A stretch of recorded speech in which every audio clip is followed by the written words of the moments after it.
Bem-vindos a este novo episódio do nosso podcast Vamos, aqui da Paróquia de Cascais, aqui o Padre Mendes e eu, nestas conversas, hoje já no princípio da Quaresma, na gravação já estamos mesmo neste tempo da Quaresma, e então ainda te lembras de alguma coisa, o que é que fizeste agora neste primeiro fim de semana da Quaresma? Foi um fim de semana rico, porque... São todos. Claro que são, mas agora Quaresma é aquele tempo intenso em que uma pessoa começa e não para e tem imensas... Eu lembro de olhar para a agenda no outro dia e até me assustar, dizer, olha, espera aí, quando é que vou encaixar aquela reunião que temos que fazer e que nunca mais parece que acontece uma aberta para haver. Mas no fundo foi muito rico, sim. Esta semana passada tivemos a Via Sacra bem, não sei se era o CODE que organizou. Sim, foi o Comitê de Organização Diocesano, a Pastoral Juvenil da Diocese de Lisboa, organizou uma Via Sacra neste primeiro domingo, não, na primeira sexta-feira, na sexta-feira depois das cinzas, no Parque Eduardo VII, um local que em princípio será o local onde acontecerá também a Via Sacra na sexta-feira das Jornadas Mundiais da Juventude. Ou seja, não será bem a mesma coisa, ou seja, não será bem da mesma maneira, mas apontou para o mesmo local. Ou seja, começaram lá em cima junto às colunas e depois fizeram ao longo do passeio do Parque Eduardo VII. Sei pelas fotografias, eu não pude ir, sei que pelas fotografias estava o Sr. Patriarca a presidir e a concelebrar com ele, ou a lateral estava o Sr. Núncio Apostólico, que aliás vive mesmo ali ao lado, e o Dom Joaquim Mendes, Bispo Auxiliar de Lisboa. O Dom Américo estava também no mesmo tipo de atividades, mas onde estão os símbolos das jornadas. E pronto, ele que agora não pode ir acompanhando os símbolos assim de uma maneira tão próxima, então aproveita os fins de semana, que é quando tem se calhar menos tempo ocupado nas jornadas. Então foi a Guimarães, onde também junto ao Castelo se fez também uma Via Sacra encenada. Ou seja, eu estive a ver também as fotografias e cada estação da Via Sacra tinha os personagens a representar esta estação. Por isso, esta sexta-feira a seguir às cinzas foi marcada por estas celebrações comunitárias dos jovens que apontam já para as Jornadas Mundiais da Juventude. Tu foste não com os jovens, mas com uma equipa... Eu estive com uma equipa de casais. Nós já íamos ter a reunião marcada desde o início do ano, daquelas em que já tínhamos marcado desde sempre, e que coincidiu com essa sexta-feira, a primeira sexta-feira da Quaresma. Então juntámos o útil ao agradável e a uma atividade diferente para podermos começar a Quaresma juntos. E vocês são jovens, por isso estão ali ainda dentro da... São praticamente todos também. Quer dizer, a grande maioria se calhar tem para aí 31, portanto já está fora daquele alvo das jornadas, mas claro que vão na mesma e vão participar e querem acolher e estão também motivados para isso. Estão ali na terminação. Sim, então fomos, tivemos a nossa reunião típica de equipas de casais, que para quem nos ouve, se calhar não conhece tanto o movimento, mas tem sempre um momento de refeição, partilha. Então tivemos assim uma partilha mais objetiva de como é que foi o mês, que é uma reunião assim de mês a mês. Depois fomos todos juntos até ao topo do Parque Eduardo VII e foi muito engraçado, pois estava cheio. Uma coisa gira é que às vezes nós vamos a estes eventos e conhecemos toda a gente, ou seja, olhamos em volta e vemos aquela pessoa que já conhecemos, a outra. Desta vez, não sei se sou eu que estou a ficar velho, mas claro que vi muitas caras conhecidas, mas vi muitas caras novas e desconhecidas. Portanto, claro que foi uma alegria, a ver a igreja também a renovar-se, a vir outras gerações, a vir, pronto, e ainda bem que não somos sempre os mesmos, mas estamos a cada vez mais. Eu não sei quantas pessoas é que tiveram no total na Via Sacra. Ouvi falar, eu ontem por acaso estive com o Padre João Quintas, que está com o Pastoral Juvenil aqui da Diocese, e acho que falavam em cerca de 5.000 pessoas que foram a... Sim, as fotografias são impressionantes, sim. Sim, mas é engraçado porque eu não tinha mesmo noção quando eu lhe perguntei, está para aí umas 1.000 pessoas, não é? Porque depois, não, eram 5.000, era só 5 vezes mais isso. Mas sim, agora é só multiplicar por 100 e devemos ter mais ou menos o número para a Via Sacra dos jovens. Pronto. É só 100 vezes aquilo, estás a ver como é que foi? Sim, nós só tivemos mesmo noção quando descemos lá abaixo do parque, aquilo é assim uma rampa, não é? Que depois faz assim um U no Marquês e voltamos depois para cima. quando fizemos esse é que nós olhámos para trás e vimos, estamos a meio. E estávamos para aí a, sei lá, 50 metros ou um bocadinho mais da cruz. Portanto, havia muito mais gente aí para trás a seguir a nós. E aí é que vimos mais a dimensão. Estava um frio de rachar. Sim, claro. Na via sacra convém haver sempre um bocadinho de sofrimento. Ou porque estamos sempre de pé, ou porque vem frio, ou que vem chuva. Convém que a gente também participe fisicamente nos sofrimentos redentores do Nosso Senhor. Espiritualmente já estamos a participar. E fisicamente também, que estamos de pé, ajoelhados. Claro, sim. É um bocadinho de sinal. Ou seja, às vezes quando acontece isso e a gente olha para Nosso Senhor a levar a cruz e calamos logo, até está quentinho, não é? Isso, comparando com esses sofrimentos não tem nada. Sim. Então falaste agora do Padre João Quintas, que ele é teu colega lá no colégio, não é? Ele é mais velho do que tu. Fomos colegas de colégio, sim. Portanto, e ele está na Pastoral Juvenil, mas estiveste com ele aonde agora? Nós temos sempre assim um encontro uma vez por mês e por acaso encontramos ele, acho que até ficou assim meio adoentado depois do frio que estava. Já almoçámos juntos, sim. Então, mas ele não esteve contigo agora não foi no almoço, não foi no jantar? Não, ele depois acabou por não ir, estava meio adoentado. Mas eu queria fazer já a transição para a próxima coisa do que é que andaste a fazer ontem à noite. E isso parece uma pergunta de polícia, não é? Onde é que não, parece uma pergunta do paizinho ou da mãezinha. Mas pronto. Mas ontem à noite houve um evento também no Seminário de Caparide, que foi uma iniciativa que se fez agora uma coisa que se chama Academia de São José, que é mais para os padres, não é? Mas no fundo é uma espécie de formação permanente prolongada, não é? Nós temos a formação permanente do clero, que é assim uma semana intensa, em que já falámos neste podcast há umas semanas. Foi sobre comunicação e tivemos a aprofundar isso. Isto é uma coisa mais prolongada para quem quiser, não é nada, digamos assim, oficial. Ainda claro que o Sr. Patriarca saiba tudo, que foi tudo apresentado e pareceu-lhe muito bem. Mas no fundo é aprofundarmos também alguns temas que são importantes para nós padres refrescarmos. E este ano estamos a refrescar questões metafísicas, portanto, se a verdade é possível, o que é a natureza humana. É muito importante refrescar questões metafísicas, porque senão a gente não sabe onde é que anda, não é? Mas é que é mesmo. Eu sei, então, é que de facto se não estamos bem enraizados naquilo que é a possibilidade de chegarmos à verdade, facilmente caímos assim em algumas coisas com boas intenções, não é? Mas se não estamos bem enraizados na forma de pensar também, facilmente vamos atrás do maralhau e pronto, e deixamos de também poder ajudar as pessoas a encaminhá-las para Cristo, não é? E como é a verdade e a vida. Esta foi a primeira sessão da Academia de São José, não é? Chama-se São José também porque o local escolhido é o Seminário de São José, não é? Seminário de São José de Caparide, aqui nosso vizinho, e é para padres, não é? Qualquer padre pode aparecer. Inscreve-se, aparece. Inscreve-se, sim. Até porque a inscrição é basicamente porque um dos pontos do programa é jantar, não é? Sim, começamos com a adoração eucarística, com confissões, para quem quiser. Portanto, os padres também se confessam, é normal, não é? Só os que pecam. Portanto, eu espero que todos reconheçam isso e vai. E depois, o que é que temos mais? A seguir a isso temos vésperas, rezamos vésperas em conjunto, jantares, também cedo, às 7h30, uma boa hora de seminário. Quer dizer, pelo menos para mim, se eu fizesse os horários, ia ser tudo mais cedo. E depois, pronto, temos um tempo de convívio e que depois às 9 da noite começamos com um tema e desta vez lá fomos aprofundar o tema se a verdade ainda é possível nos dias de hoje, que, pronto, depois seguindo assim o caminho das filosofias e tudo mais, são questões mais filosóficas, não é? Claro que estão sempre ligadas a questões de fé, porque fé e razão são sempre acho que era o Papa que dizia na Fides et Ratio, não é? São duas asas da mesma. São duas asas que nos fazem ir mais frente no conhecimento, não é? Não são duas coisas separadas. E bem, e foi muito rico, foi bom, e pronto, e cá estamos agora no dia seguinte, agora pronto, para a vida normal.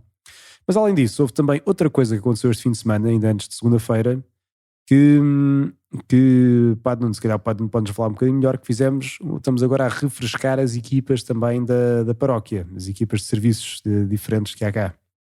Sim, nós desde que voltámos a celebrar a missa nas igrejas, nas nossas igrejas, depois de quase 2 anos a celebrar a missa no hipódromo, pelo menos as missas dominicais, uma das coisas que reparámos foi uma certa descontinuidade em algumas comunidades, né, que celebram, e por isso o precisámos normalmente as coisas, iam-se refrescando naturalmente. Era preciso mais um leitor, arranjava-se, era preciso mais um ministro da comunhão, arranjava-se, era preciso mais um catequista, arranjava-se, as coisas iam acontecendo normalmente, e depois era preciso cuidar da igreja porque era Natal, ou porque era Páscoa, ou porque era a festa do padroeiro, uma coisa assim parecida, e as coisas iam acontecendo, iam-se renovando naturalmente, e pronto, e reparámos que as coisas já não acontecem assim tão naturalmente, e por isso era preciso desbloquear, era preciso dar aqui um primeiro grande impulso e além disso também o estilo de serviço na igreja, na paróquia, também foi-se alargando e foi-se aprofundando, e por isso hoje é preciso fazer, se quisermos, mais coisas, e por isso é preciso termos mais mãos, não é? mais cabeças também para pensar, para sonhar, para projetar, e mais mãos para realizar. Então decidimos aqui em Padres, não é? Sim. Decidimos que até porque foi assim também que aconteceu com a comunidade de língua inglesa que se reúne aqui em Cascais. Também aconteceu exatamente a mesma coisa, a comunidade levou uma bonita e uma grande transformação, então era preciso também integrar e alargar esta estrutura de serviço.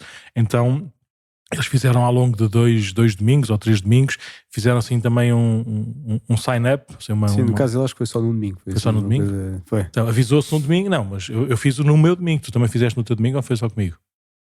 Então foram 2 domingos. Foram 2 domingos, exatamente. Sim. Eu lembro que lá o Charles a contar que já tinham feito e que se fazia depois outra vez. E pronto, e fizemos também. Anteriormente decidimos mais ou menos quais é que eram as estruturas de serviço que a gente queria reforçar, qual é que era o tipo de ação que a gente queria fazer. E por isso é uma comunidade muito mais pequenina. E pronto, e correu muito bem. Ou seja, houve ali uma boa mão cheia ou 2 mãos cheias de pessoas, participantes na comunidade, que tomaram melhor consciência daquilo que era preciso fazer e cuidar para termos essa missa dominical. Basicamente é assim também uma coisa mais pequenina, e pronto, além disso, isso vai construindo comunidade, porque que começam a conhecer-se melhor uns com os outros, começam a ajudar-se mais, e começa a ser de facto uma família de famílias.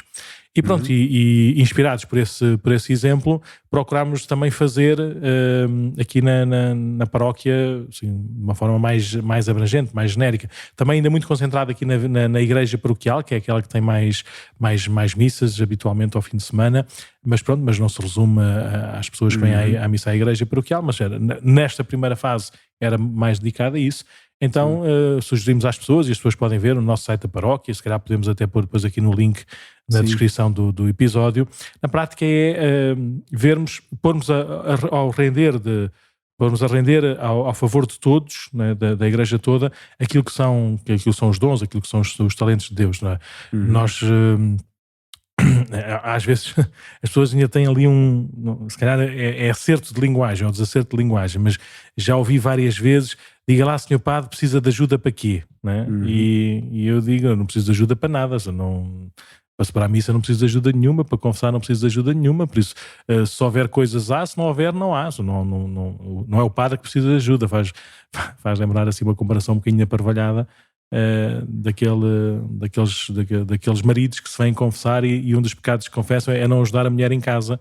E eu digo: olha, peço imensa desculpa, isso não é pecado, ou seja, o senhor não tem nada que ajudar a mulher, ou seja, o senhor tem que fazer as suas coisas, é a sua obrigação. A obrigação não é ajudar a esposa, a obrigação é cuidar da casa de uma maneira comum, ou seja, a casa é vossa, a família é vossa, a missão não é ajudar, a missão é fazer as coisas. E aqui também a missão não é ajudar a igreja, a missão é sermos igreja.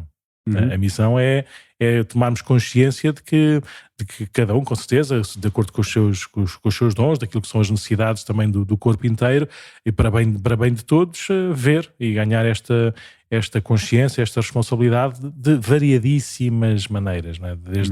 Desde a parte litúrgica propriamente dita, ou seja, as pessoas que proclamam a palavra, as pessoas que servem ao altar, as pessoas que distribuem a Eucaristia, que distribuem a comunhão, particularmente aos doentes, àqueles que não podem vir presencialmente à missa, aqueles que decoram e que cuidam da igreja, que a abrem, que a fecham. Ou seja, isto aqui estava e está ancorado assim nem chega a uma mão cheia de pessoas, ou pouco mais do que isso, e não é razoável, não é bom, não é justo que seja assim, até mesmo para fazermos cada vez melhor este serviço. Depois daquilo de tudo que nós queremos fazer da igreja e do centro pastoral como lugares apostólicos, não é?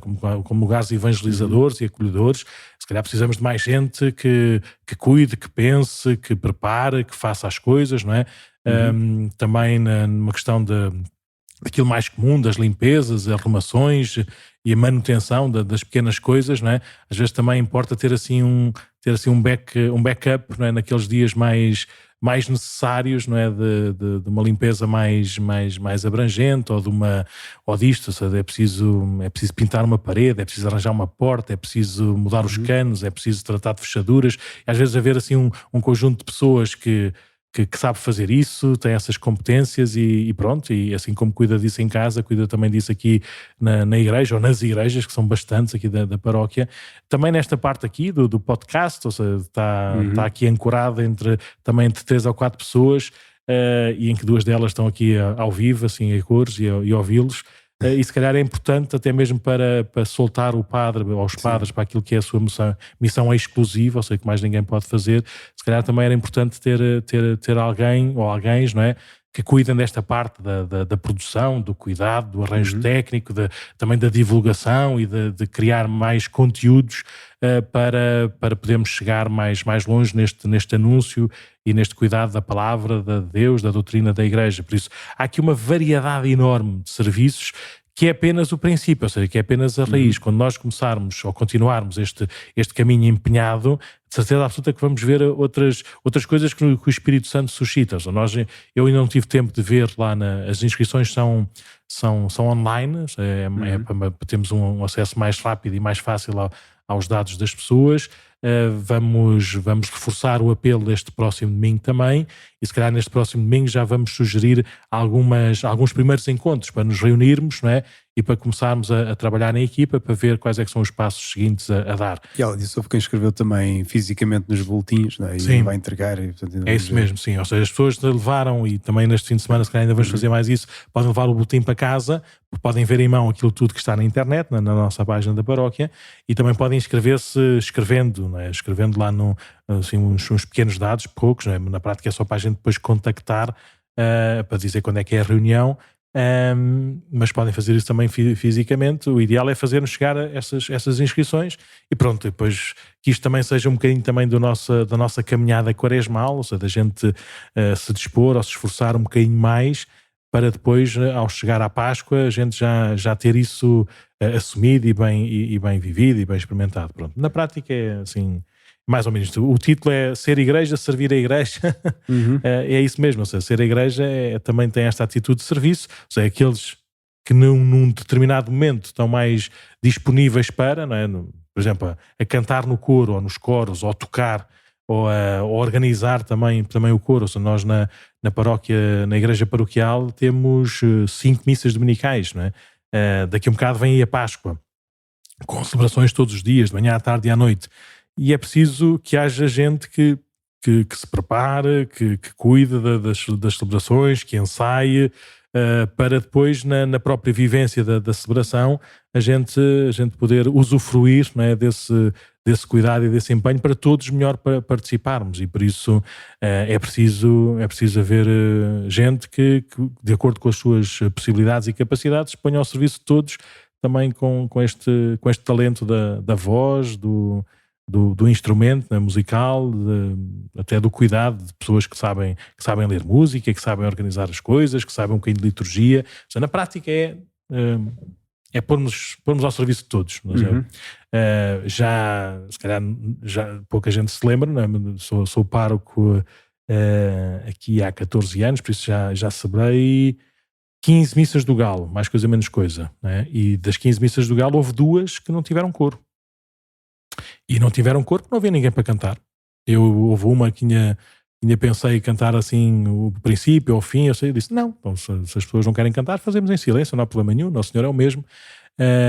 E pronto, isso aí foi, se não há gente para cantar, não se canta, mas julgo que Nosso Senhor há de suscitar ou continuar a suscitar em nós não só a consciência destes talentos, mas também pôr-nos ao serviço de todos, né, como serviço da Igreja, em todos os ministérios, na forma como celebramos, mas também da forma como cuidamos os espaços, da forma como damos a catequese e fazemos a formação, né, da forma como como damos a conhecer e evangelizamos a todos em todos os lugares. Pronto, basicamente é isso.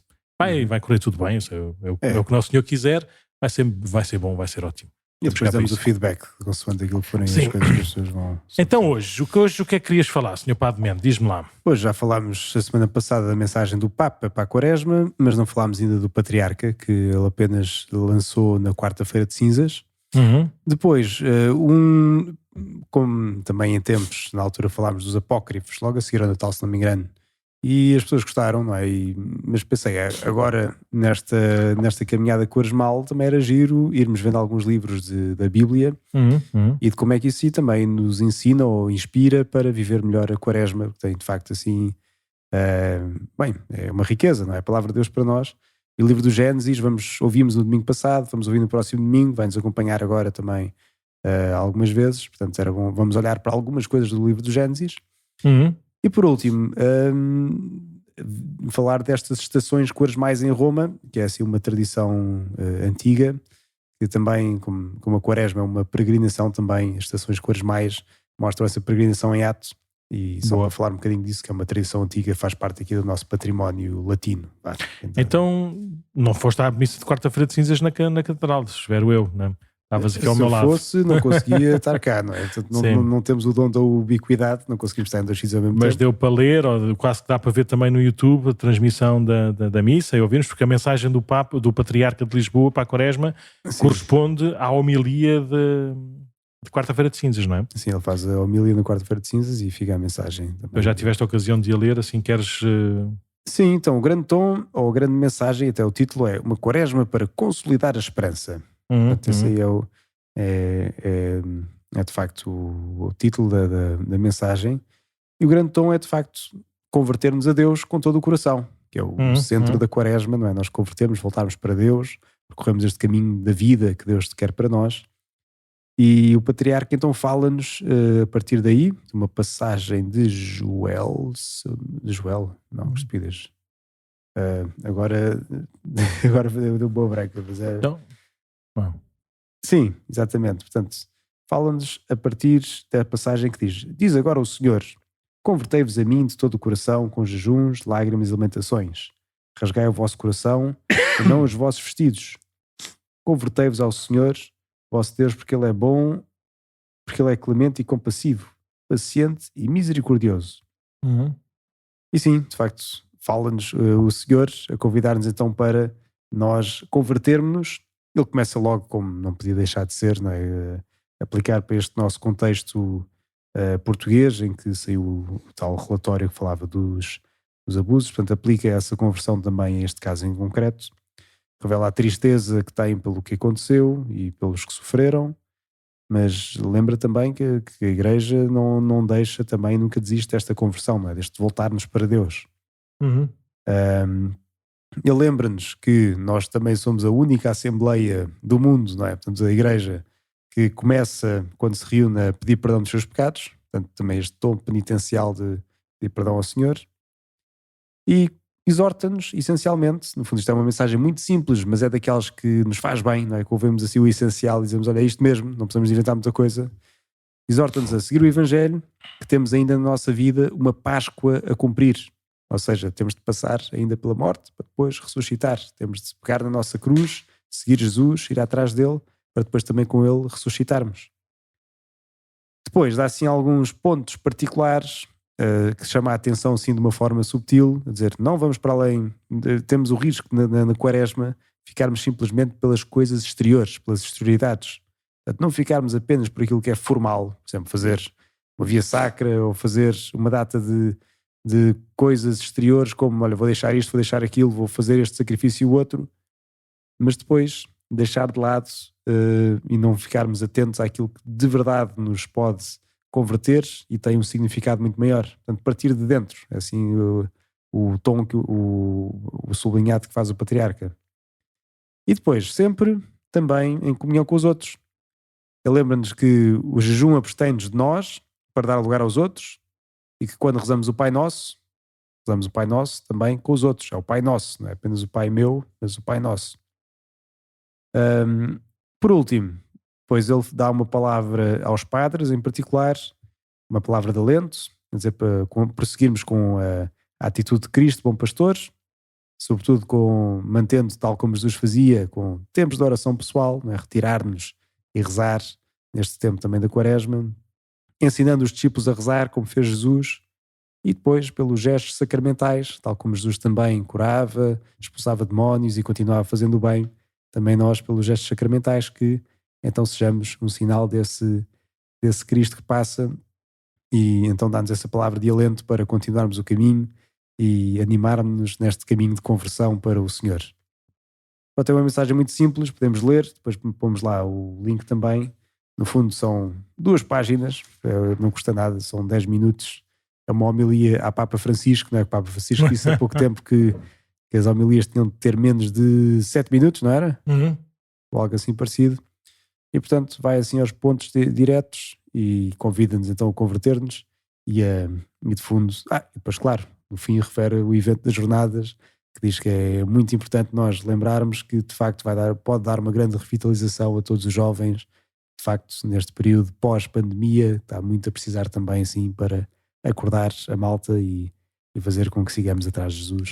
E também anunciou o destino da renúncia quaresmal, não é? Faz parte da mensagem. Acho que não fez na homilia, acho que não fez essa descrição assim tão pormenorizada, mas descreveu depois na mensagem online para onde é que foi e quanto é que se obteve na renúncia quaresmal do ano passado. Sim. E qual é que é o destino desta renúncia quaresmal. Então, foi lembrado que a renúncia de 2022, a renúncia quaresmal de 2022, foi destinada à Diocese de Palai, na Índia, que estava a construir um hospital, que de facto serve especialmente a população mais pobre.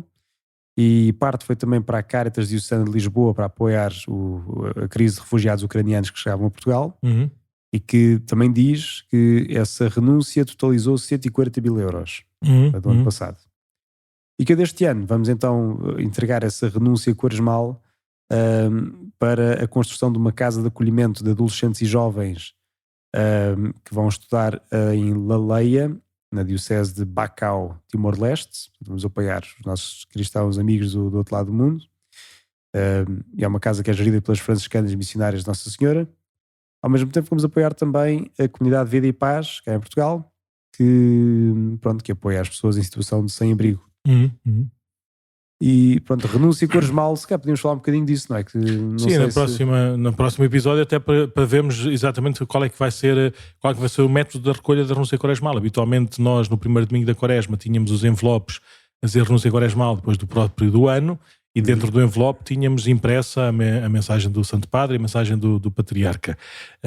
Graças a Deus a gente já não usa assim tanto papel, as pessoas podem ler isso online ou podem ouvir também assim uma breve descrição a partir destes episódios, mas os envelopes nem sempre têm chegado ou nem sempre chegam a tempo.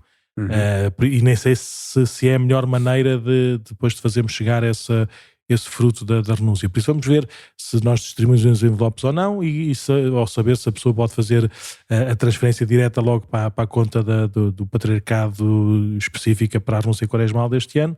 Vamos ver como fazer essa recolha.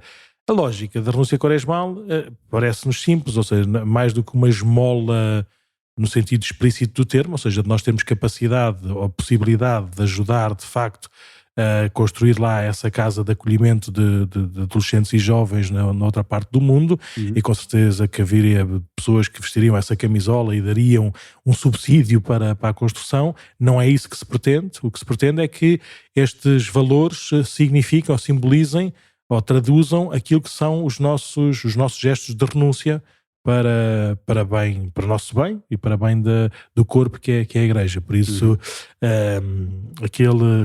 o café que não se bebeu, ou a sobremesa que se deixou de pedir, ou o cigarro que se deixou de fumar, ou o cinema que se deixou de ir, tudo isso que seria o dinheiro, às vezes, há pessoas, até têm gestos engraçados, que é o Senhor Padre, o meu marido já está no céu, eu hoje, se ele tivesse cá, era o aniversário dele, por isso iríamos jantar fora e eu iria comprar um presente. E em princípio isto era o que eu queria gastar. Por isso está aqui uma oferta para a Igreja. Ou seja, é uma maneira muito bonita e muito sugestiva de experimentar também nessa doação um encontro. Né? E na prática naqueles momentos em que eu gratuitamente optei por renunciar para participar nestes sofrimentos redentores de Nosso Senhor, ou para crescer na liberdade interior, para escolher amar melhor Nosso Senhor, então que isso depois possa ser traduzido também em valores.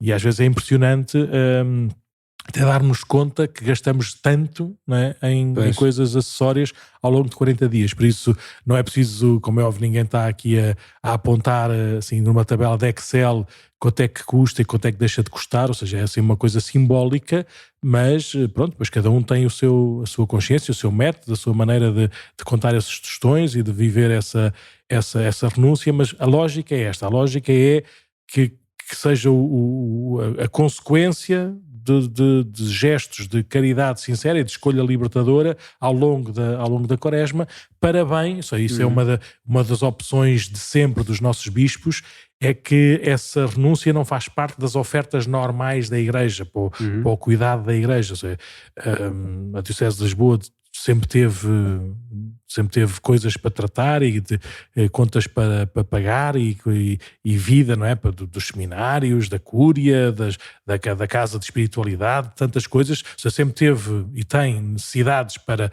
continuar a sua missão. A renúncia quaresmal não fica nada para a Diocese de Lisboa. Zero. Tudo o que vem é para ser dado a outros. Sim. Precisam mais ou menos, pouco interessa, para outros. Isso também é uma atitude também da renúncia da própria Diocese de Lisboa, do próprio Bispo de Lisboa, dizer que aquilo que recebe dos seus fiéis é para dar também para os outros. E por isso é que diz também logo desde o princípio para que é que se destina esse fruto da nossa renúncia. Por isso, se calhar às vezes damos pouca catequese, não é, dessa renúncia e depois também dos efeitos dessa renúncia. Não, que estas pequenas palavras, em vez de complicarem, ou em vez de matematizarem assim a nossa vida espiritual, mas que possam ser, possam ajudar, não é, a sermos mais consequentes, vivemos a nossa vida mesmo interior, não apenas nos nossos gestos silenciosos, não é, mas depois com consequência e com doação concreta, sim. Mas que haveram os diretores espirituais lá no seminário que diziam que se a nossa conversão ainda não chegou à carteira, então significa que se calhar não mudou muita coisa, não é? Sim. Mas nós no tempo de seminário, qual é que era a renúncia que podemos fazer? A gente não gastava dinheiro em nada ou em quase nada, não é? Era difícil. Eu lembro na altura de fazer isso, ou seja, pensar, ou seja, beber café. Na altura, se calhar, não só bebia café nas épocas de exames, e na Quaresma não havia época de exames nenhum, não é? O que é que fazíamos? Nós íamos de carro normal das carrinhas do seminário, nós comíamos aquilo que nos davam no seminário, ou seja, não havia assim grandes despesas, não é? Então eu tomei para mim que era, então olha, não dá para fazer as grandes despesas, então faz assim, no dia, e depois normalmente eram os padres que decidiam qual é que era a celebração em que estava a renúncia. Podia ser a última missa em que estávamos em conjunto, podia ser uma celebração qualquer, podia ser nós temos uma celebração específica disso. Pronto, mas ia variando consoante os anos. E depois era-nos dito, né? Às vezes era na celebração penitencial, comunitária, antes das férias, e eu dizia, olha, no dia que for da renúncia, tudo o que tiver na carteira vai para o envelope. Nem é mais, nem é menos. Às vezes era nada quase, né? Mas era no sentido de, olha, já que não pude fazer renúncia objetiva de coisinhas pequeninas, não é, cotidianas, que não era difícil de quantificar, então faço a renúncia objetiva do dinheiro que está na carteira, que vai todo para a renúncia. Ou seja, cada um há de encontrar o seu modo, o seu modelo. Se calhar os pequeninos não têm dinheiro, não gastam o dinheiro da mesada nessas renúncias, então que os pais possam, assim como existe às vezes aquelas campanhas, no outro dia, aquelas campanhas online que às vezes ajudam para ajudar uma criança a ser operada, uma coisa assim parecida. Então a instituição diz, olha, por cada euro que os nossos colaboradores derem, a empresa dá também €1, não é? Às vezes os pais podem fazer isso também, ou seja, por cada euro que os filhos façam de renúncia, os pais entram com 5. Ou entram com 2, pronto, que é a pessoa assim. E pronto, e pode ser a renúncia da família, ou seja, façam como bem entenderem, mas sabendo que é para nosso bem já específico, no sentido de liberdade, de força de vontade, de darmos mais tempo e espaço e importância ao tempo para Deus e às coisas que valem a pena, que têm o valor certo, de desprendimento também dos bens materiais e também, acima de tudo, de uma oferta gratuita. Ou seja, em princípio, ninguém vai ao cal ver o centro de acolhimento, nós lá sabemos. Confiamos que as irmãs missionárias de, não sei dizer o nome, façam um bom trabalho. Pronto, não tem nada a que agradecer, não tem nada de saber de onde é que vem o dinheiro, está dado. Sim. Não saiba a mão direita o que faz a mão esquerda, que Nosso Senhor depois no final dê a recompensa com a sua contabilidade misericordiosa. E se calhar, já que estamos a falar de dinheiros e coisas parecidas, nós recebemos também um e-mail Se calhar agora é uma boa altura para respondermos. Nuno, qual é o e-mail que nós recebemos? Não, da nossa queridíssima amiga Rosa, que nos ajuda sempre assim com algumas sugestões e dá-nos ânimo também para continuarmos este podcast. Então, diz que quando era miúda, nós não sabemos se ela tem 10 anos ou se tem um bocadinho mais, mas que quando era miúda, colocou à mãe, não é? Se era pecado, perguntou à mãe se era pecado comer carne à sexta-feira. E porque nessa altura ouvia os irmãos mais velhos a dizerem que quem pagasse a bula podia comer carne à sexta-feira durante a Quaresma, exceto na sexta-feira santa. E pronto, e como não havia dinheiro para pagar a bula, diz ela assim com uma certa piada, assim, um certo bom humor, também então não podiam comer, também não tinham carne, por isso era mais fácil, diferente, era mais fácil, sim. Então o que é que isto é? Ou seja, o que é que é esta como é que se diz, esta dispensa de uma bula papal de comer carne à sexta-feira e de fazer o jejum à sexta-feira santa, embora esta sexta-feira santa não ocorresse. Eu não consegui perceber exatamente qual é que é essa bula papal, eu consegui perceber que havia uma bula papal por causa das cruzadas, mas a lógica, o que estava por trás disso era tudo aquilo que nós individualmente não conseguimos fazer, pedirmos a ajuda e a intercessão dos santos, né, para nos ajudarem a fazer essa ação. É a catequese, a chamada catequese das indulgências. Nós pedirmos aos santos que estão junto de Deus e que rezam melhor do que nós e que louvam melhor a Deus do que nós, e que fazem inteiramente a vontade de Deus, que colaborem connosco, que intercedam por nós, visto que nós não conseguimos fazer, visto que nós não está ao nosso alcance fazer. Por isso, existe muito essa lógica das esmolas, das indulgências, da tal bula, não é? Que era de uma participação de uma coisa que também nos custava, neste caso o dinheiro, que era um princípio basilar também da nossa subsistência, que nos custava tanto ou mais do que comer carne, ou porque às vezes havia pessoas, e há pessoas, hoje a doutrina do jejum está claríssima, não é? Mas antigamente era mais absoluta, ou seja, era mais simples ou simplista, por isso havia pessoas que, pelo seu trabalho, por serem soldados, não é? Por isso é que vem essa parte aí, se calhar, das cruzadas, não é? Por terem trabalho braçal, ou seja, não podiam não comer, não é? Porque senão eu acho que ainda hoje, por exemplo, acho que em Sevilha, que tem aquelas procissões de Semana Santa, eu tenho ideia das pessoas que eu conheço que foram lá e depois contaram que as pessoas que carregam os andores, que são estão dispensados disso, sim. E era uma maneira de...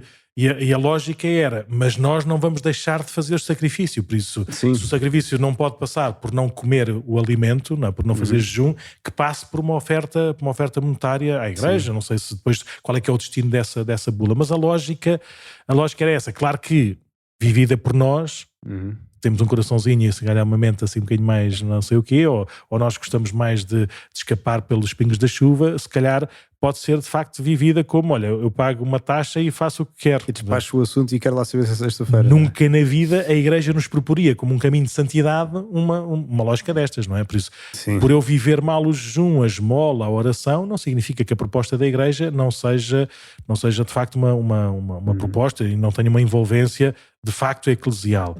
Por isso, eu julgo que a raiz da coisa começa por aqui, por uma incapacidade nossa, ou por razões objetivas ou mais subjetivas, mas contarmos com a ajuda dos santos, não é? Contarmos com a ajuda da igreja para interceder por nós. E por isso participar nisso, não é? Dando uma oferta, e era a única oferta quantificável, ainda hoje, acho eu, é de coisas, não é? É de bens materiais, não é? E até mesmo métricos, não é? O valor que tem. Por isso, julgo que tem a ver com isso. Acho que já ninguém, a não ser se calhar esses da procissão de Semana Santa de Sevilha, acho que já não é comum, pelo menos eu nunca... Lembro dos meus avós também, dos meus tios mais crescidos, falarem um bocadinho, quando eram miúdos, também ouvirem falar disso. Ou seja, não me parece que seja um hábito presente, comum e habitual, não é? Assim, generalizado na vida da igreja. Mas pronto, todas as coisas, para terminar, desculpa, e depois podes terminar mesmo, tudo aquilo que a igreja nos propõe, em princípio, há de ter um fundo e um objetivo bom. E nós devemos procurar isso. E não ficarmos por alguém que nem sequer está dentro desse espírito, né? desse espírito de cristão. Claro que depois pode haver, e nós somos carne desta carne, não é? E pode haver todos os desvios possíveis e imaginários, mas com certeza que não foi o desvio que a Igreja propôs, não é o desvio que a Igreja valida, não é o desvio que a Igreja reconhece que ser o caminho para o céu. Por isso, Sim. Mesmo que tenha sido isso. Não, eu só ia dizer é que uma lógica parecida, mas que não tem nada a ver ao mesmo tempo, é que, por exemplo, e às vezes nós esquecemos isso, mas por exemplo, todas as sextas-feiras do ano, quando não é quaresma, também é proposto fazer abstinência de carne, não é? Mas a Conferência Episcopal Portuguesa, por exemplo, permitiu que isso comutasse fazendo um outro gesto qualquer penitencial para marcar o dia. Claro. Daí, digamos que não é a bula, não é uma coisa objetiva que se paga, mas é um outro sacrifício que se faz. E também lá acho que não é muito explícito dizer o que é essa outra coisa que se pode fazer. Sim, mas é outra coisa que marca o dia. Pronto. Sim. Portanto, também mas depois também só para ficar claro, né? Depois a Conferência Episcopal também diz, mas atenção que na quaresma não, que também há este sentido de unidade com toda a Igreja, que sexta-feira é o dia que não comemos carne. Pronto, portanto, na quaresma, que é o que acontece com todos os cristãos, nós unimos a isso também. Claro. Nem é por ser mais caro, nem é por ser mais barato. Mais saboroso, menos saboroso, mais assim ou mais assado. É também um sinal de unidade. Pronto, obrigado Rosa. Eu sei que mandou outras perguntas também, mas fica para o futuro, que não dá para responder tudo de uma vez, que eram outros temas e se calhar agora aqui não ia dar seguimento para isso. Mas se calhar continuamos então com... Sim, tu, como sugeriste, não é, neste segundo tema, começámos também a irmos tendo contacto, não é, com a Sagrada Escritura. Se na primeira sessão, se calhar, que demos mais destaque à palavra de Deus, Bíblia propriamente dita, foi os livros que não pertencem à Bíblia. Então começamos hoje, mas falamos um bocadinho sobre o primeiro livro da Bíblia, os primeiros versículos que quase toda a gente conhece e às vezes conhece tão mal ou interpreta de uma forma tão enviesada. Por isso, assim também no Lamiré, o livro de Gênesis tem 50 capítulos, foram escritos em várias temporadas, não é? Tem muitas histórias. O Gênesis tem este nome porque é o livro das origens, e das origens sobretudo do povo de Deus, da história de Deus com o seu povo, mas tem também os primeiros capítulos, não é, da história de Deus com a humanidade. Por isso fala também do princípio de todas as coisas. Então, e além disso, pronto, alguns paroquianos e tudo estão agora a seguir como já falámos há uns programas atrás, que estão a seguir também um programa da Bíblia, a grande aventura da Bíblia, não é? Que estão-se a falar assim de alguns pontos concretos para ler a Bíblia como um conjunto, e este livro é essencial também para ver a Bíblia na sua história global, não é? Como é o início, como fala das origens, e vamos ver que muitas coisas pequeninas que parecem insignificantes que vemos no livro do Gênesis está a apontar já para o final, para quando vem Jesus, não é? E vem operar a nossa redenção num sentido pleno. Mas é uma grande riqueza, não é? Porque é a palavra de Deus, não é? A palavra de Deus é sempre alimento para nós, tem sempre qualquer coisa de mais que nos dá, e falar da origem do homem e do mundo também nos faz conhecer a nós mesmos melhores, não é? Mas vamos só aprofundar assim algumas coisas quando pegamos neste livro do Gênesis, não é? Não vamos propriamente contar a história toda, porque não temos tempo para isso, não é? Mas primeiro o que é o Gênesis, não é? O que é o primeiro livro que fala-nos disto, a origem do homem e do mundo. É escrito até em vários géneros literários diferentes, portanto não é propriamente assim uma coisa uniforme. Por exemplo, do primeiro capítulo até o 11º capítulo é um género literário que é uma poesia hebraica, ou seja, não é um género como nós entendemos propriamente científico, à forma como nós entendemos a ciência hoje, mas é uma forma de explicar as origens, como por exemplo os Lusíadas explicam a nação portuguesa, não é? As armas, as barulhos assinados, não sei o quê. O Gênesis também fala de coisas verdadeiras, tal como os Lusíadas também tocam em pontos verdadeiros que aconteceram, não é? Mas não quer dizer que seja uma descrição, lá está, científica como a entendemos. Pois não vamos entrar hoje na parte, digamos, propriamente de conjugar a ciência com isso, mas vamos procurar mais olhar para a narrativa que está por trás do Gênesis. Portanto, e de facto explica a verdade do homem, o que é que ele é e para que é, qual é que é o sentido do homem e quem é que ele é, não é? Feito à imagem de Deus. Então, algumas coisas, vemos que Deus vem, não é? Vemos logo a criação, no princípio vem Deus e criou a luz, criou tudo aquilo que existe e que fez tudo muito bom, não é? E agora, mais olhando para este sentido da quaresma que também estamos a viver, o ponto primeiro que eu acho que era bom sublinharmos era este, é que no livro de Gênesis vemos que Deus, quando faz tudo, é tudo muito bom. Portanto, não fez coisas más Deus não é o autor do mal. O mal existe, mas não é por Deus, mas é fruto da liberdade. E além disso, fez-lo também para o homem. Fez o jardim do Éden, fez o paraíso, pôs lá o homem, depois criou também a mulher, e tudo era bom, e estava lá o homem no centro, à sua disposição para ser administrador, e que depois, por orgulho, o homem é que decidiu depois sair deste caminho de Deus, deste paraíso, quando houve a serpente e não o caminho de Deus. Há aquele episódio que acabámos de ouvir no domingo passado de Eva a ser tentada pela serpente, pelo demónio, em que é muito paradigmático também como é que funciona, ou como é que funciona também a tentação, não só nas origens, mas também em nós, não é? Que nós víamos, se vamos ler agora depois os versículos do Gênesis disto, vemos que era tudo bem, era tudo perfeito, portanto o mundo estava bem ordenado, o homem estava em comunhão com Deus. Lê-se até uma passagem bonita que vê-se que Deus passeava no jardim do Éden com os homens, portanto estava de facto tudo em harmonia. Mas depois, quando veio a serpente e começou a tentar Eva, começou a fazer assim logo uma pergunta que era uma espécie de bomba, não é? Então não é verdade que Deus disse que não podiam comer de nenhuma das árvores do jardim? Portanto, logo assim a exagerar, não é? Exagerar a pôr uma espécie de dúvida logo no homem e na mulher, para ver se começavam a descredibilizar aquilo que Deus dizia, não é? Pronto, eles responderam dizer que não. Deus de facto disse que podíamos comer todas, menos daquela árvore que estava no meio do jardim, do conhecimento do bem e do mal. E depois a serpente começou a tentar a dizer, não, vocês podem comer porque é boa, não é? Não vão morrer se comerem, que era o que Deus tinha dito, não é? Se comerem daí vão morrer. E no entanto, o que aconteceu? Entrou aí o orgulho no coração do homem. Porquê? Porque Eva, em vez de no fundo seguir aquilo que era o caminho de Deus, olhou para as coisas com os seus próprios olhos, viu que a árvore era boa, era aprazível, o fruto era apetitoso e no fundo era conhecimento, portanto quem é que não quer o conhecimento? Então decidiu decidir por si, portanto, sem ligar àquilo que Deus disse, decidiu por si, e depois acabou por entrar então o orgulho no homem, não é? e na mulher, e depois veio daí todo o mal. Isto era assim a primeira coisa. Como é que veio o mal? Foi por orgulho. Nós é que sabemos e não queremos saber do caminho de Deus, que ouvimos logo no livro de Gênesis.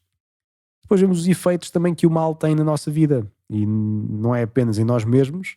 Qual é que foi o efeito? É que vão morrer, não é? Vão agora ter de suportar também o sofrimento do trabalho que fazem. Antes trabalhavam, mas não tinham propriamente sofrimento, e no fundo estavam mal consigo mesmos. Começaram a ter medo de Deus, não é? Que Deus andou à procura deles, andaram escondidos. Começaram depois a desconfiar um do outro, não é? Que antes andavam nus e não se preocupavam, agora têm desconfiança, já não sabem se o outro vai fazer bem ou mal, ou se tem outras intenções, e portanto, no fundo, vindo esse orgulho, vindo esse mal, acabou por desordenar tudo aquilo que era, digamos, a criação inicial. E não é só aí, mas também na nossa vida isso acontece um pouco. E no entanto, portanto, veio esse mal, mas Deus, vendo que tinham desobedecido, acabou mesmo assim por não os abandonar. Aliás, veio logo pôr aquilo que pode parecer assim, primeiro uma palavra que meio forte, mas veio logo dizer que ia pôr inimizade entre a serpente e a mulher, entre a descendência de um e a descendência da serpente, e que no fundo pôs ali um primeiro corte, ou uma primeira profecia de que o que Deus iria fazer, que era voltar a quebrar a ligação com o mal, para depois então voltar a dar o caminho de volta ao paraíso que Deus tinha para o homem. E foi preparando depois ao longo da história todo o povo, e que depois foi preparando até vir depois Jesus Cristo. Mas no fundo, mais uma vez, este livro do Gênesis, que às vezes é-nos difícil ler, mas é uma história espetacular, maravilhosa, que nos fala de nós mesmos, não é? Fala de como é que o homem é feito, como é que o coração do homem se inclina, e como é que a partir daí podemos também, no fundo, lutar contra a tentação, quando vem a tentação da serpente, e depois também voltarmos mais para Deus e cortarmos com o mal e enchermos de Deus em contrário. É isso mesmo, e tu só falaste basicamente dos primeiros 2 capítulos do livro, pai. Depois daqui para a frente ainda tem muito mais. Depois temos a Arca de Noé, lá está Deus a continuar este plano. Amanhã tens o Caim e Abel antes. Caim e Abel, lá está a consequência extrema desta desconfiança e deste mal que vem, que acaba mesmo no homicídio, não é? Do homicídio de um irmão ou outro. E sim, mas é tanta coisa, é uma riqueza grande. Mas... Sim, assim, importa saber dar destaque a estes primeiros 11 capítulos do livro dos Gênesis, como tu referiste, que tem este género literário distinto, não é? Depois do livro, ou dos outros capítulos que vêm a seguir, com Abraão, Isaac, Jacó e os seus filhos, que é o princípio da história do povo de Israel.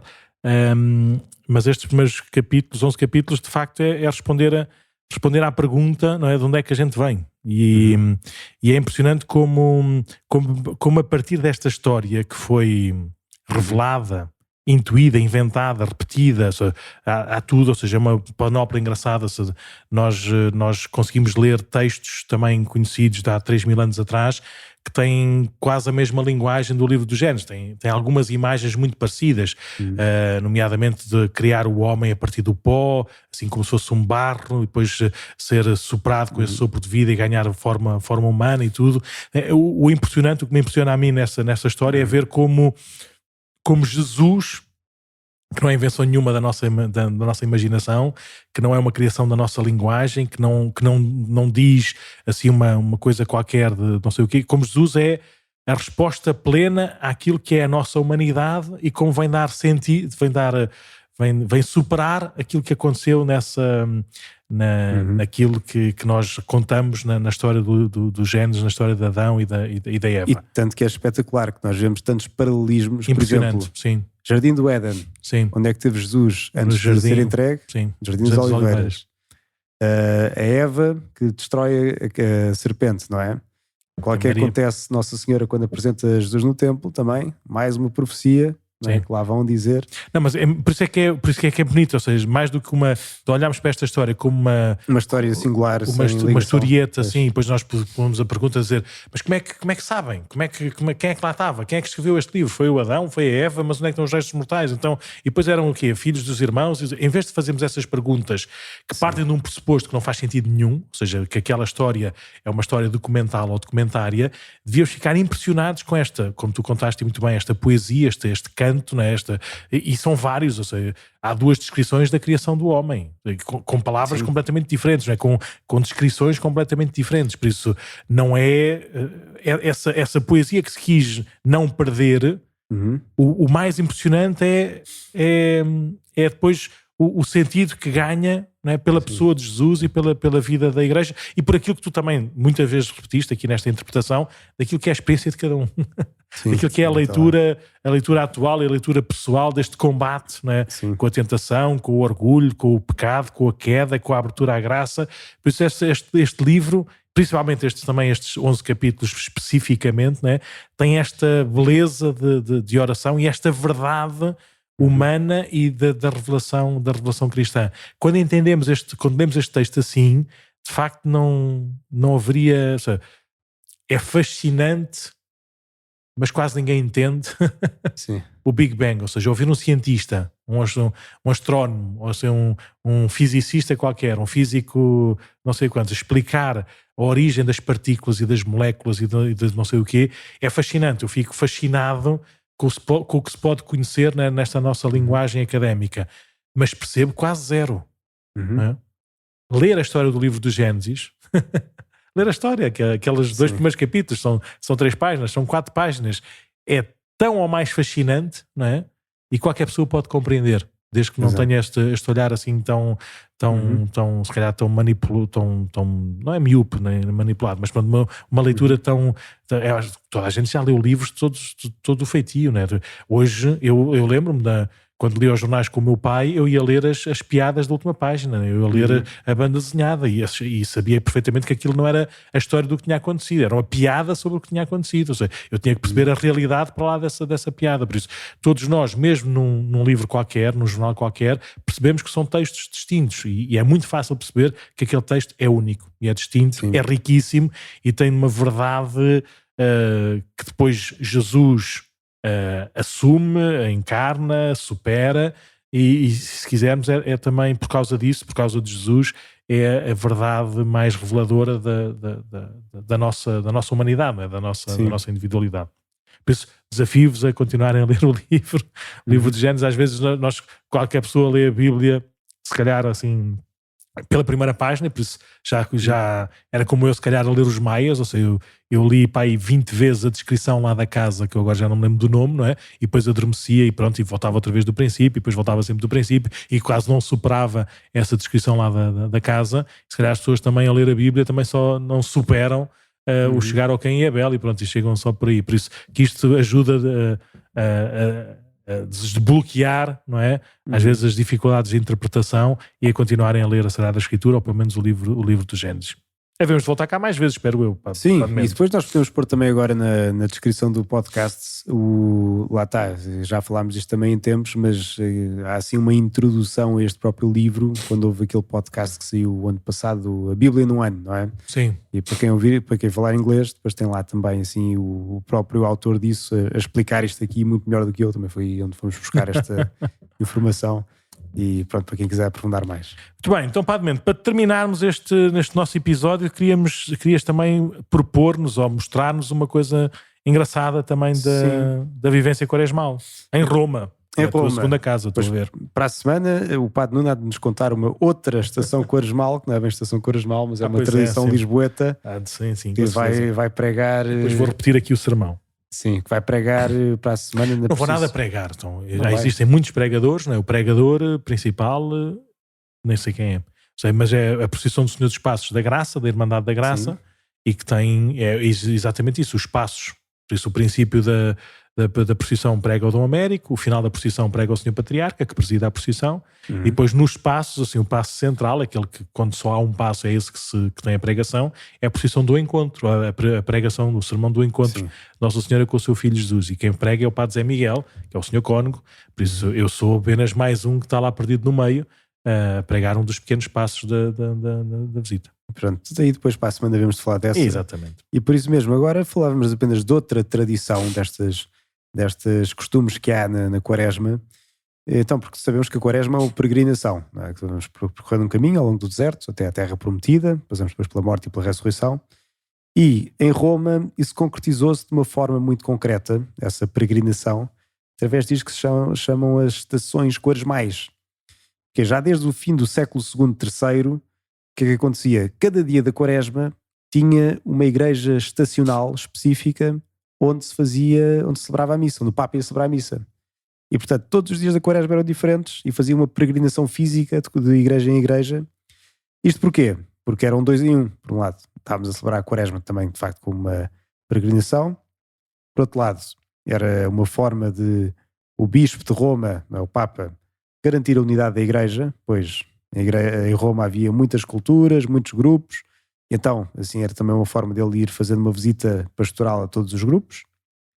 E também porque as igrejas tinham normalmente relíquias dos mártires, e isso aí também mostrava uma unidade da nossa fé no tempo. Ou seja, íamos lá também aos nossos irmãos mais velhos na fé, estavam lá os seus restos mortais, e aí celebrava-se então também este caminho quaresmal com eles. Como é que isto acontecia? Portanto, isto hoje em dia ainda acontece, ainda existem estas estações. Já não vai lá o Papa todos os dias, não faz este caminho todo, mas esta tradição ainda continua a existir.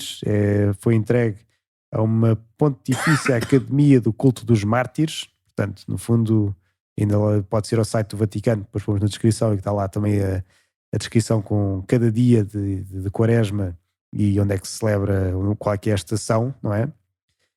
E em que é que isto consistia? Consistia em umas orações que se fazia perto da igreja, depois uma procissão que se fazia até ao sítio onde ia celebrar a missa, depois celebrava-se missa. Era uma coisa simples, mas também quaresmal, e também ir até lá já era uma certa penitência, né? Porque peregrinação também é uma certa penitência no caminho. Porquê é que se chamavam estações? Bom, porque está algo relacionado com aquilo que é o jejum, pois no fundo quando se fazia a estação era como se estivéssemos de guarda, como os soldados tinham de guarda e tinham assim a estação, olha, agora sou eu que estou ali de guarda na estação, pronto, portanto também é nós, é um apelo à nossa vigilância, e portanto eram as estações quaresmais que passavam de sítio a sítio. Roma não era a única cidade que tinha estas estações, por exemplo Jerusalém, Constantinopla e Milão também tinham estações quaresmais e que também faziam também esta roda à volta da cidade, em que cada igreja tinha um dia específico da Quaresma para ir. mas entretanto essas tradições acabaram, Jerusalém já não tem. Constantinopla hoje em dia é Istambul, não é? Portanto também já não tem... Cidade muçulmana. Já quase não tem igrejas. Foi a capital do Império do Oriente. E hoje em dia está como está. E Milão também já perdeu essa tradição. Sim, mas Milão tem um rito até diferente, o rito ambrosiano, que celebra também de uma maneira um bocadinho diferente. Por isso é estranho eles perderem a tradição, mantendo uma tradição tão forte, né, da celebração da missa. Sim. Mas, bom, mas por acaso não fazia a mínima ideia destas estácios. Eu sei, porque há sempre aquelas aplicações que nós seguimos assim para ler as leituras do dia. Então uma daquelas que eu estou a seguir este ano, todos os dias apresenta qual é que é a estação quaresmal, conta um bocadinho a história da igreja, o que é que se venera lá, o que é que são os mártires. É? E então, sim, é engraçado. Não sabia, só fazia a ideia da peregrinação às basílicas maiores de São Filipe Neri, que organizou isso também, sobretudo para os jovens, para quando chegassem a Roma não fosse só para a festa, mas também... Eu fiz isso uma vez, a peregrinação das 7 igrejas. Sim. Das 7 igrejas, exatamente. Foram para aí 35 km, acho eu. Nós, quando 32. Fomos com a paróquia de Cascais lá a Roma, fizemos também isso, não dessa maneira assim tão direta, mas optámos nos nossos dias em que estivemos em Roma de ir visitar, e em cada uma dessas igrejas entrámos para rezar também como se estivéssemos a fazer a peregrinação também de São Filipe. É das formas mais giras de andar em Roma, fazer essa peregrinação. 35 km num dia. Eu acho que eu não contei assim especificamente, mas acho que depois fizemos as contas, era mais ou menos isso. Saímos às 7 da manhã, missa em São Pedro, depois ali via ao longo do Rio, fomos até São Paulo, depois São Sebastião, uma data delas. Pronto, foi engraçado. Bonito. Mas bem, então, olha, muito obrigado por este início da Quaresma. Espero que estas ideias e que estas histórias também nos continuem a inspirar a fazer o nosso caminho, não é? Passo a passo. Mais sugestões, mais críticas, mais perguntas que a gente possa usar também para depois fazermos aqui o nosso podcast. Continuem a usar o podcast@paroquiadecascais.org. E se por acaso alguém quiser, entretanto, ser voluntário, juntar-se às nossas equipas, vá lá ao site da paróquia e inscreva-se. Então também continuamos com esta campanha de reorganização dos serviços. Alguns serviços, sim. Sim. E bem, e vamos a isso? Muito obrigado. Continuamos. Estação em estação. Vamos